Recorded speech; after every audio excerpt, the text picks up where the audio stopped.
Good morning. Welcome to day 4 of the Bay Bridge closure. Have a short construction update for you this morning. Before I get into that, I just want to plug, please go to baybridgeinfo.org/mediabar.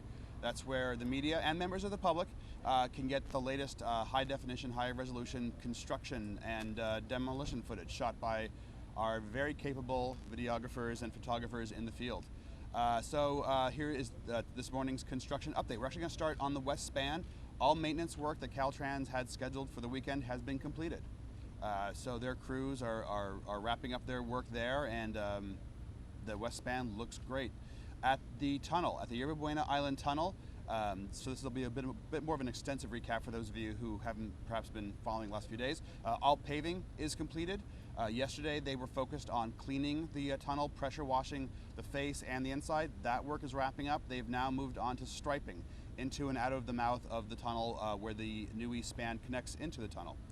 The demolition work is substantially completed. That's the demolition of 1,000 feet of the original westbound approach of the original east span. They're demolishing that 1,000 foot section so they can put in a temporary bike path connector so that on Tuesday at noon the public can start using that bike and pedestrian path. Again, that demolition work is substantially completed. There's just a few columns that they need to get out of the way, but since they are at this point, they have started putting in pieces of that temporary bike path, and we will take you out there today to see that as well. At the toll plaza, the paving has been completed on the westbound lanes, and they are well into striping now. They are wrapping up paving on the eastbound lanes, and they hope to start striping later today. Over this weekend, they have brought in and paved 16,000 tons of asphalt. So again, everything's looking good. We are still on schedule for our 5 a.m. opening on Tuesday morning. And that's this morning's construction update. Is there any questions? We got to drag this out a little longer. What are the problems? What's left to be done ahead, Andrew? So again, so at the tunnel, they have to complete striping, and then once they've done the striping, they need to erect the barrier rail to help control the flow of traffic. That's predominantly it. Striping is still a little time dependent because you need the striping to dry, so you just can't stripe and then start bringing vehicles in to move the barrier rail. The demolition work is again pretty much completed, and that was on the critical path. We could not open the bridge to traffic and still have the demolition taking place. It's far too close to the new bridge, but that work is pretty much off the critical path, and we're on track to get that temporary bike path connector in place so the public can start using the bike path at noon on Tuesday.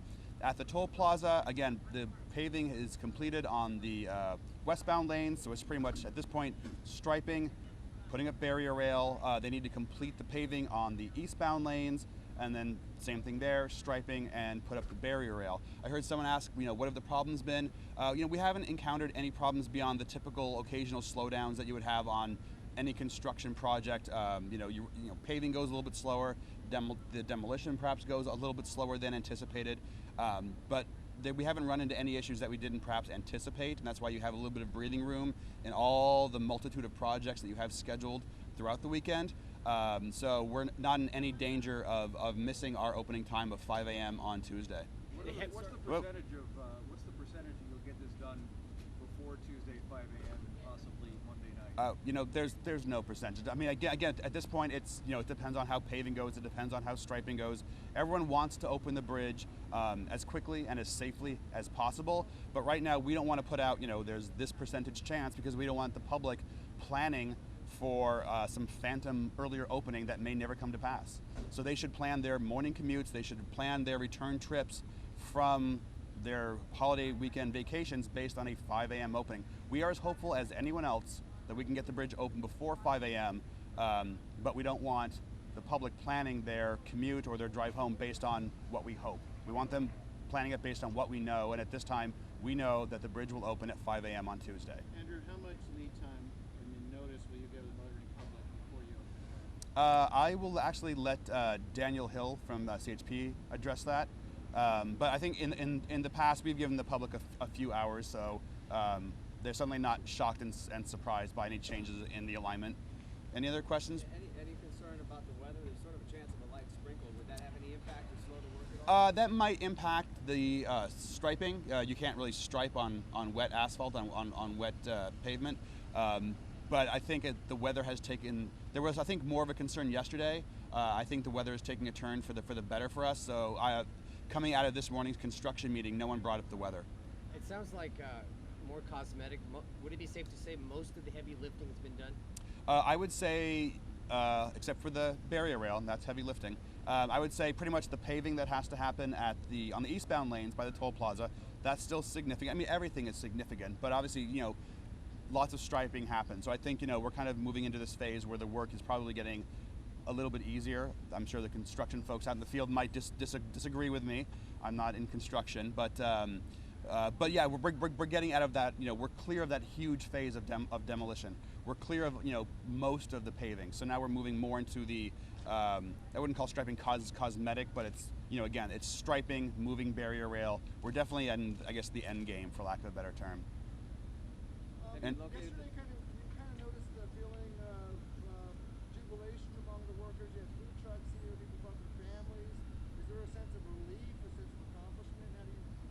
How do you? Yes, I mean, in addition, fatigue as well. But yeah, I think there is a sense of, there's been a lot of milestones throughout this project, and this is, probably the biggest. This project has had a very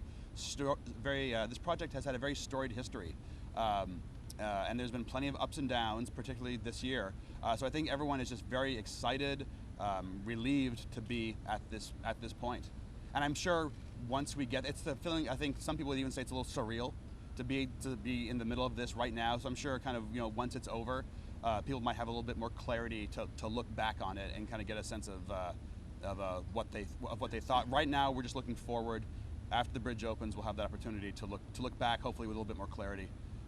Has the troll been located yet? To my knowledge, the troll has not been located yet. Still MIA? Yes. Andrew, when you finish any kind of celebration, symbolic or otherwise, or you just open the gates and that's that? I think John Goodwin might be able to address kind of what the plan is for any kind of a ceremony.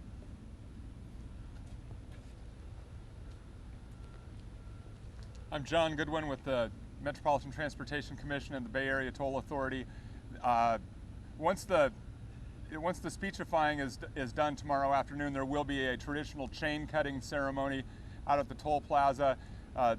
That'll be sometime around 4:30, but that does not herald an immediate opening of the bridge to regular traffic. There's a lot of additional work that needs to be done.